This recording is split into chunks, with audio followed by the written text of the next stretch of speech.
ये ऑक्सीडेशन और रिडक्शन आपने केमिस्ट्री में पढ़ा होगा।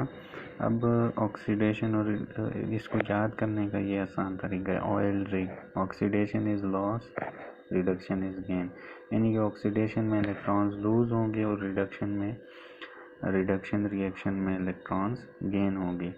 अब यहाँ पे ये जो इलेक्ट्रॉन्स लूज करेगा जब ये मॉलिक्यूल ग्लूकोज का टूटेगा, ठीक है, और ये जो ऑक्सीजन के मॉलिक्यूल्स हैं ये इन इलेक्ट्रॉन्स को गेन करके कन्वर्ट हो जाएंगे कार्बन डाइऑक्साइड और वाटर में। वाटर तो चूँकि सेल के अंदर भी वाटर होता है, वो ज़रूरी होता है डिफरेंट रिएक्शंस के लिए, यानी कि हमारी बॉडी के इंटरनल एनवायरनमेंट में वाटर ज़रूरी है, ये चाहिए होता है।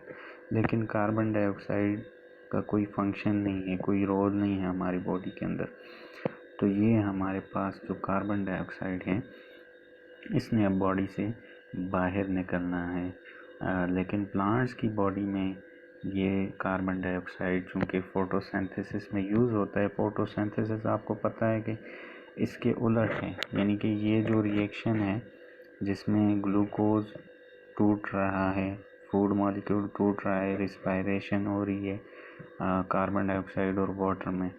फोटोसिंथेसिस में वाटर और कार्बन डाइऑक्साइड एनर्जी की मदद से, light is the form of energy, light की मदद से दोबारा कन्वर्ट हो रहे हैं एक फूड मॉलिक्यूल में, जो कि सिंथेसिस प्रोसेस है। इसमें एक चीज़ बन रही है, ग्लूकोज बन रहा है, जिससे ऑर्गेनिज्म वेट गेन कर रहा है, क्योंकि कॉन्टीन्यूसली जब ग्लूकोज बढ़ रहा है तो जाहिर सी बात है प्लांट बॉडी वेट गेन कर रहा है। लेकिन रिस्पायरेशन में ये टूट रहा है, एनर्जी रिलीज़ हो रही है और ये टूट रहा है, और वो एनर्जी डिफरेंट प्रोसेसेस में कंज्यूम हो रही है। तो ये वेट लॉस प्रोसेस है।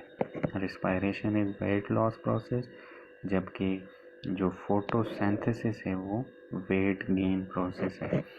अब दूसरी बात आपने ये समझनी है, जिस तरह हमने बात की कि ये दोनों एक दूसरे के ऑपोजिट प्रोसेसेस हैं, लेकिन आप ये बात पढ़ चुके हैं कि फोटोसिंथेसिस के लिए लाइट ज़रूरी होती है। रात को तो लाइट नहीं होती, डार्क होती है नाइट में, तो उस टाइम फिर फोटोसिंथेसिस नहीं हो रही होती, क्योंकि फोटोसिंथेसिस के लिए एनर्जी लाइट ज़रूरी है, ठीक है। तो वो जब नहीं हो रही, फोटोसिंथेसिस स्टॉप होता है रात के टाइम में। लेकिन जो रिस्पायरेशन है, ठीक है, respiration day and night continuously हो रहा होता है, ये अनइंटरप्टेड प्रोसेस है। दिन के टाइम में फोटोसिंथेसिस हो रही है, रात के टाइम में नहीं हो रही, और ये दिन के टाइम में भी हो रहा है रिस्पायरेशन और रात के टाइम में भी रिस्पायरेशन हो रही है। तो ये चीज़ आपने समझ लेनी है।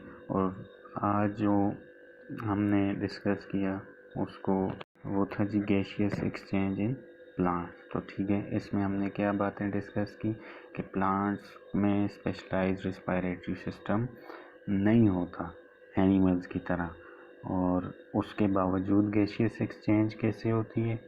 इनको भी तो क्योंकि ऑक्सीजन और कार्बन डाइऑक्साइड भी फोटोसिंथेसिस के लिए चाहिए, तो वो due to their large surface area, जिससे डिफ्यूजन के ज़रिए गैसेस एक्सचेंज होती है। अब ये बात भी हमने डिस्कस कर दी कि चले लैंड प्लांट्स सराउंडिंग में एयर मौजूद है, अब एक्वेटिक प्लांट्स कैसे ऑक्सीजन को गेन करते हैं, वाटर से, जो उनकी सराउंडिंग में वाटर है। फिर हमने क्या डिस्कस किया, हमने ये डिस्कस किया कि जो ऑक्सीजन एंटर हो जाती है प्लांट की बॉडी के अंदर, तो वो किस तरह डिफ्यूज़ होती है इंट्रासेलुलर स्पेसेस में और सेल्स तक पहुंचती है, और सेल से फिर रिस्पायरेटरी सेंटर्स तक, माइटोकॉन्ड्रिया तक, जहाँ पे रिस्पायरेटरी प्रोसेस होगा। ठीक हो गया, ये हमने डिस्कस किया। उसके बाद फिर हमने ये बात डिस्कस की कि फोटोसिंथेसिस और रिस्पायरेशन एक दूसरे के उलट हैं, और रिस्पायरेशन कॉन्टीन्यूस प्रोसेस है, अनइंटरप्टेड प्रोसेस है, जबकि फोटोसिंथेसिस डे टाइम में होता है, नाइट में नहीं होता। तो ये था गैसियस एक्सचेंज इन प्लांट्स। तो उम्मीद करता हूँ आपको समझ आई होगी, और अगर कोई भी क्वेश्चन है आपका तो आपने कमेंट सेक्शन में लाजमी पूछना है। और नेक्स्ट जो हमारा टॉपिक है वो है गैसियस एक्सचेंज इन ह्यूमंस, ठीक है, यानी कि एनिमल्स में और स्पेसिफिकली ह्यूमंस में कैसे गैसेस एक्सचेंज होती है।